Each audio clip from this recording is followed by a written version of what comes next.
साल 2022 खत्म हो गया है और 2022 की तमाम घटनाएं अब अतीत का हिस्सा बन गई हैं। ऐसी कई घटनाएं हुई साल 2022 में जो हमारे लिहाज से बहुत महत्वपूर्ण हो जाती हैं और जानकारों द्वारा आगे चलकर इन तमाम घटनाओं का विस्तार पूर्वक विश्लेषण भी किया जाएगा। इन्हीं घटनाओं में से एक घटना थी लगातार रुपए का कमजोर होना, रुपए के मूल्य में लगातार गिरावट। आज इस वीडियो में हम इसी विषय से संबंधित, इसी घटना से संबंधित तमाम पहलुओं को जानने की कोशिश करेंगे। मेरा नाम है अक्षय और आपका स्वागत है दृष्टि आईएएस की इस नई वीडियो में। वीडियो शुरू करते हैं और सबसे पहले वीडियो की रूपरेखा को समझ लेते हैं, यानी उन बिंदुओं की बात कर लेते हैं जिनके जरिए हम अपनी वीडियो को आगे बढ़ाएंगे। तो वीडियो में सबसे पहले न्यूज यानी खबर की बात करेंगे। इसके बाद साल 2022 में रुपए का प्रदर्शन किस तरह का रहा उसको समझेंगे और साथ ही रुपए में लगातार गिरावट किस तरह से आई है, क्यों आई है, उसको जानेंगे। इसके अलावा इस गिरावट का असर क्या होगा और भविष्य में किस तरह की उम्मीद की जा सकती है, साल 2023 से किस तरह की उम्मीद की जा सकती है उसको जानेंगे। अंत में एक प्रश्न पर भी बात करेंगे। आज का जो पूरा वीडियो है वो सामान्य अध्ययन प्रश्न पत्र 3 से संबंधित है और आप इसे भारतीय अर्थव्यवस्था और वृद्धि एवं विकास जैसे खंडों से जोड़ सकते हैं। वीडियो शुरू करते हैं। सबसे पहले खबर देख लेते हैं। खबर जो है वो इंडियन एक्सप्रेस के एक्सप्लेन सेक्शन से है, एक्सप्लेन सेक्शन से ली गई है। आगे बढ़ते हैं और आगे बढ़ने से पहले आपके लिए एक बहुत महत्वपूर्ण, एक बहुत इंपॉर्टेंट सूचना भी है। खबर यह है कि दृष्टि संस्थान द्वारा विद्यार्थियों की मदद करने के लिए, स्टूडेंट्स की सहायता करने के लिए एक नई योजना शुरू की गई है, एक नया उपहार लाया गया है। दरअसल कार्यक्रम यह है कि 1 जनवरी से 6 जनवरी तक यदि आप दृष्टि का कोई भी ऑनलाइन कोर्स खरीदते हैं, कोई पेन ड्राइव कोर्स खरीदते हैं या फिर हमारी टेस्ट सीरीज खरीदते हैं, तो इन तमाम खरीदारी पर, इन तमाम परचेजेस पर आपको 50% तक की भारी छूट मिल सकती है। तो जाहिर तौर पर ये जो पूरा उपहार है ये नए वर्ष के अवसर पर आपके लिए बहुत महत्वपूर्ण साबित हो सकता है। तो यदि आप इस पूरे उपहार का लाभ उठाना चाहते हैं तो आप हमसे हमारे नंबर पर संपर्क कर सकते हैं। इसके अलावा एक विशेष बात यह भी है कि इस पूरे ऑफर पर आपको ईएमआई की सुविधा भी उपलब्ध है, तो आप इंस्टॉलमेंट पर भी इसका भुगतान कर सकते हैं। चलिए आगे बढ़ते हैं। ये तो आपके लिए खबर की बात हुई। अब 2022 में रुपए का प्रदर्शन किस तरह का रहा उसको समझ लेते हैं। तो साल 2022 में डॉलर के मुकाबले रुपया अपने सबसे निचले स्तर पर आ गया अक्टूबर महीने में। अक्टूबर महीने के अंत में रुपया जो है तकरीबन 83.2 पर पहुंच गया था, जो कि अब तक का रुपए का सबसे खराब प्रदर्शन रहा है। इसके अलावा सबसे विशेष बात यह रही कि साल 2022 में रुपए का जो प्रदर्शन रहा वो अन्य एशियाई देशों की तुलना में सबसे खराब रहा। भारत ने एशिया के तमाम देशों की तुलना में सबसे खराब प्रदर्शन किया।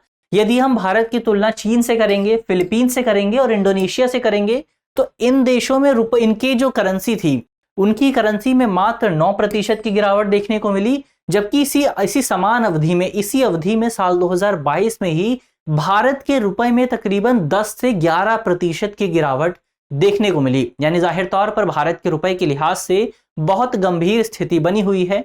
इसके अलावा दक्षिण कोरियाई देश की जो करेंसी है उसमें तकरीबन 7% की गिरावट आई और मलेशिया की करेंसी में मात्र 6% की गिरावट देखने को मिली। यानी गिरावट तो लगभग एशियाई देशों में, सभी देशों में हमें देखने को मिल रही है, लेकिन इसके बावजूद भी भारत के रुपए में तुलनात्मक रूप से बहुत ज्यादा गिरावट देखने को मिली है।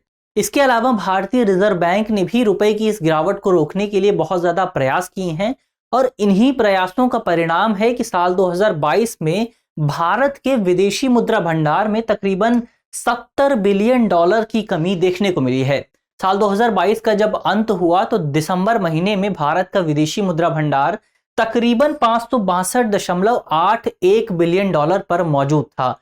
तो जाहिर तौर पर रिजर्व बैंक ने संबंध में प्रयास जरूर किए हैं, लेकिन इस प्रयासों के बावजूद भी, इन तमाम प्रयासों के बावजूद भी साल 2022 में रुपए की कीमत में, रुपए के मूल्य में बहुत ज्यादा गिरावट देखने को मिली है। इसको लेकर हमने बात की, यानी रुपए के मूल्य में गिरावट आई है, लेकिन सवाल उठता है कि आखिर ये गिरावट आई क्यों है, किस तरह से आई है, किस वजह से आई है।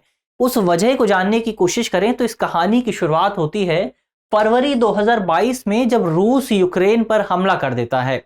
इस पूरे हमले के परिणाम स्वरूप रूस और यूक्रेन के बीच एक युद्ध की शुरुआत होती है और इस युद्ध की वजह से अंतर्राष्ट्रीय स्तर पर सप्लाई चेन बाधित हो जाती है। अंतर्राष्ट्रीय स्तर पर जो मूल्य श्रृंखला है, आपूर्ति श्रृंखला है, वो आपूर्ति श्रृंखला बाधित होती है। और आपूर्ति श्रृंखला बाधित होने का मतलब है कि आपूर्ति में कुछ कमी आई है, सप्लाई में कुछ कमी आई है। जब सप्लाई में कमी आती है तो इसका मतलब है कि चीजों की कीमतें बढ़ जाती है, महंगाई में बढ़ोतरी होती है। और महंगाई को हम इकोनॉमिक टर्म में मुद्रास्फीति कहते हैं। यानी साल 2022 में इस युद्ध की शुरुआत के बाद अंतर्राष्ट्रीय स्तर पर इन्फ्लेशन यानी महंगाई बहुत ज्यादा बढ़ने लगी, और इसी के साथ महंगाई बढ़ने की आशंका भी बहुत ज्यादा बढ़ने लगी। यानी ये उम्मीद भी जताई जाने लगी कि आगे चलकर अंतर्राष्ट्रीय स्तर पर महंगाई बहुत ज्यादा बढ़ भी सकती है। और अंतर्राष्ट्रीय राजनीति में, इसके अलावा इकोनॉमिक्स में जो आशंका होती है, जो उम्मीद होती है, वो बहुत ज्यादा महत्वपूर्ण होती है।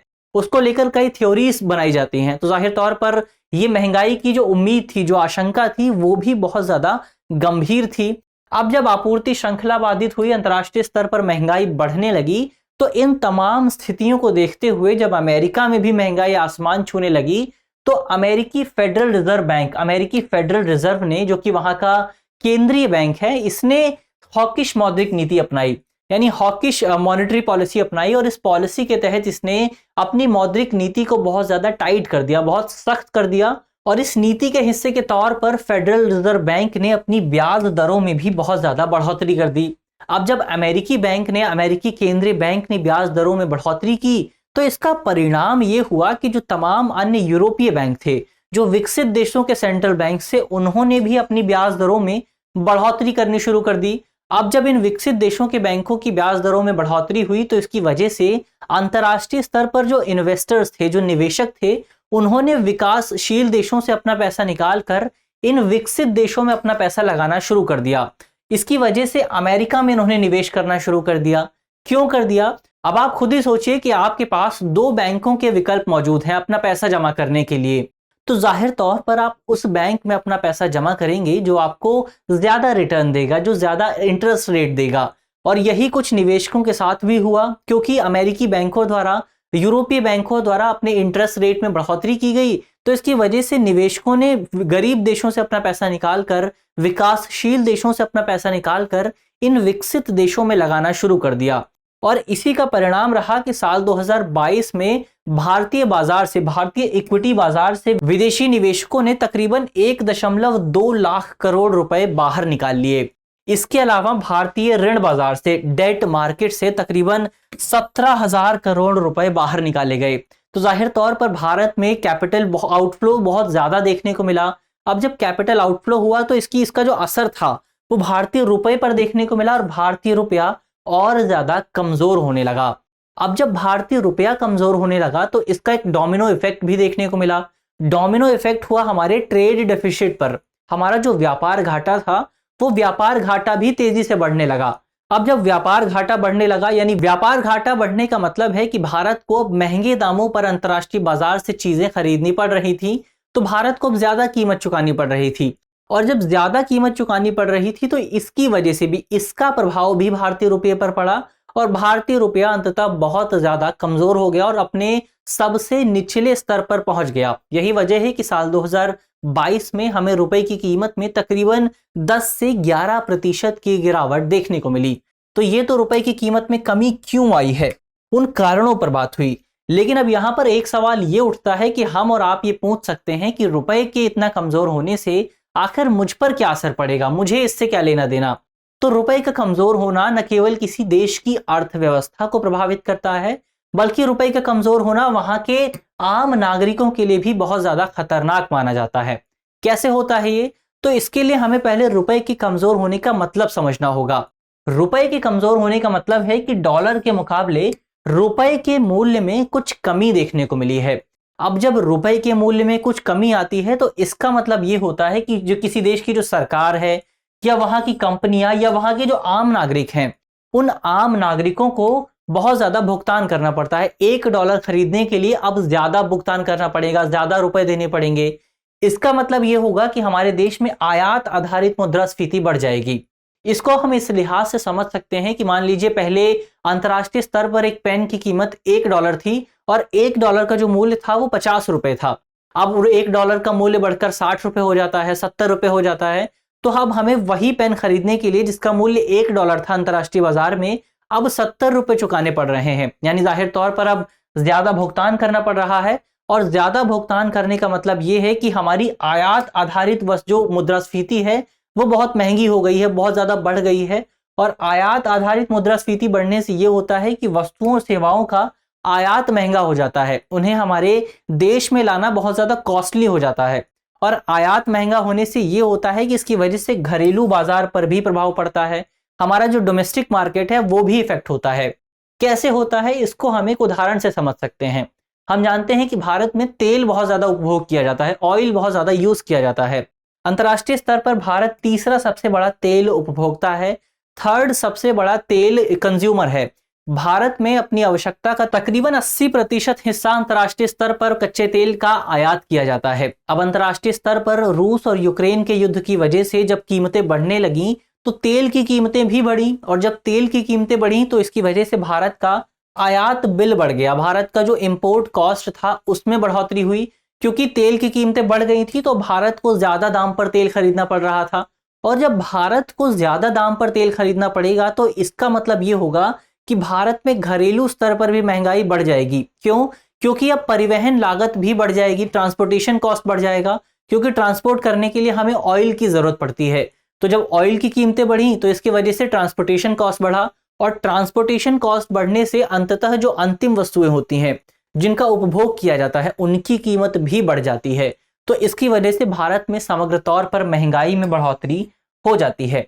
तो इसका नुकसान ये होता है, अंतर्राष्ट्रीय स्तर पर रुपए के कमजोर होने का नुकसान ये होता है कि मुझे और आपको, हम जैसे जो आम नागरिक हैं, हम लोगों को बाजार में, घरेलू बाजार में, डोमेस्टिक मार्केट में ज्यादा पैसे देने पड़ते हैं। तो जाहिर तौर पर इसका बहुत ज्यादा नुकसान होता है। इसके अलावा अर्थव्यवस्था भी इसकी वजह से प्रभावित होती है।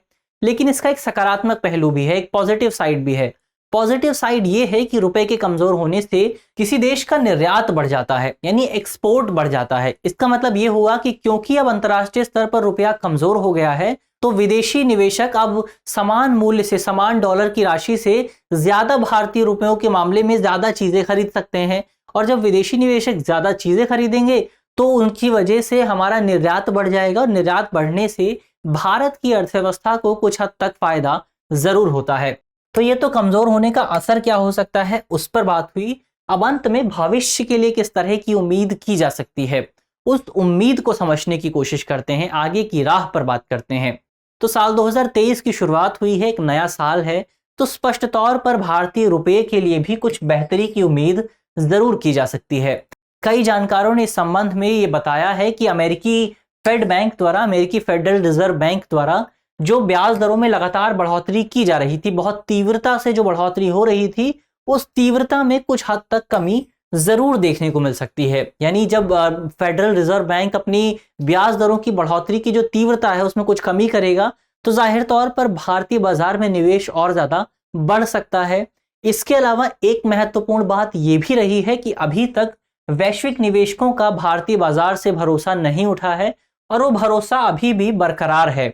तो इसकी वजह से भी भारत में निवेश लगातार हो रहा है, कैपिटल इनफ्लो लगातार देखने को मिल रहा है। हालांकि आउटफ्लो ज्यादा है जिसकी वजह से हमें इसके गंभीर परिणाम देखने को मिल रहे हैं। लेकिन ये उम्मीद जताई जा रही है कि जैसे ही अमेरिकी फेडरल रिजर्व बैंक अपनी ब्याज दरों में कुछ हद तक कमी करेगा या अपनी सख्त पॉलिसी में कुछ हद तक ढील देगा तो इसकी वजह से भारत में जो निवेश होता है उस निवेश में, कैपिटल इनफ्लो में कुछ हद तक बढ़ोतरी जरूर देखने को मिलेगी। इसके अलावा अंतर्राष्ट्रीय स्तर पर रूस और यूक्रेन युद्ध की शुरुआत हुए बहुत लंबा समय बीत गया है, और इस लंबे समय बीत जाने की वजह से अंतर्राष्ट्रीय स्तर पर अब वैश्विक ऊर्जा कीमतों में भी, तेल की कीमतों में भी कुछ हद तक कमी जरूर देखने को मिल रही है। अब जब तेल की कीमतों में कमी आ रही है तो इसकी वजह से भारत का आयात बिल भी कम होगा, और जब भारत का आयात बिल कम होगा तो जाहिर तौर पर इसकी वजह से रुपए में जो कमजोर हो रहा है, रुपए में जो हमें मूल्यह्रास देखने को मिल रहा है, वो रुपए का मूल्यह्रास भी कुछ हद तक कम हो सकता है। कुछ हद तक रुपए के मूल्य में स्टेबिलिटी देखने को मिल सकती है, स्थिरता देखने को मिल सकती है। इसके अलावा भारतीय रिजर्व बैंक ने भी रुपए के गिरते मूल्य को रोकने के लिए, उसमें स्थिरता लाने के लिए बहुत सारे प्रयास किए हैं। इन्हीं प्रयासों के हिस्से के तौर पर हमने देखा कि रिजर्व बैंक ने अपने विदेशी मुद्रा भंडार का उपयोग किया। इसके अलावा रिजर्व बैंक अंतर्राष्ट्रीय स्तर पर जो रुपए की कीमत कम हो रही है उसको रोकने के लिए और भारत में महंगाई को रोकने के लिए लगातार ब्याज दरों में बढ़ोतरी कर रहा है, अमेरिकी फेडरल रिजर्व बैंक के अनुरूप। तो जाहिर तौर पर इसका प्रभाव भी देखने को मिलेगा हमें, और इसके प्रभाव स्वरूप जल्द ही मुद्रास्फीति को रिजर्व बैंक द्वारा नियंत्रित कर लिया जाएगा, एक नियंत्रित सीमा में लाया जा सकेगा। इन तमाम चीजों का प्रभाव हमें रुपए पर देखने को मिलेगा, और ऐसी उम्मीद की जा सकती है कि साल 2023 के मध्य तक हम रुपए में स्थिरता देख सकेंगे। तो ये तो रुपए के आगे की राह की बात हुई, उम्मीद की बात हुई। अब अंत में एक प्रश्न की बात कर लेते हैं। प्रश्न जो है वो मेंस का है और आप 250 शब्दों में इसे लिखने की कोशिश कर सकते हैं। आज का प्रश्न है कि पिछले कुछ समय में रुपए की कीमतों में लगातार गिरावट देखने को मिल रही है। इस गिरावट के कारणों का उल्लेख करते हुए इस स्थिति के नियंत्रण से संबंधित उपायों पर चर्चा कीजिए। तो आपको बताना है कि किस तरह से रुपए के मूल्य में लगातार गिरावट आ रही है, गिरावट के कारण क्या हैं, और इस गिरावट को रोकने के लिए किस तरह के उपाय अपनाए जा सकते हैं। इसके अलावा आप कमेंट बॉक्स में बता सकते हैं कि भारत में रुपए के लगातार गिरते मूल्य को नियंत्रित करने का दायित्व किस संस्था को दिया गया है, कौन सी ऐसी संस्था है जो रुपए के मूल्य को नियंत्रित करती है। मुझे उम्मीद है कि इस वीडियो के जरिए जिन बिंदुओं पर चर्चा की गई है वो आपको समझ में आएंगी, और यदि आपके प्रश्न पत्र में इससे संबंधित कोई भी सवाल आता है तो आप उसे आसानी से हल कर सकेंगे। इस तरह की अन्य वीडियो देखने के लिए आप हमारे चैनल को भी सब्सक्राइब कर सकते हैं। धन्यवाद।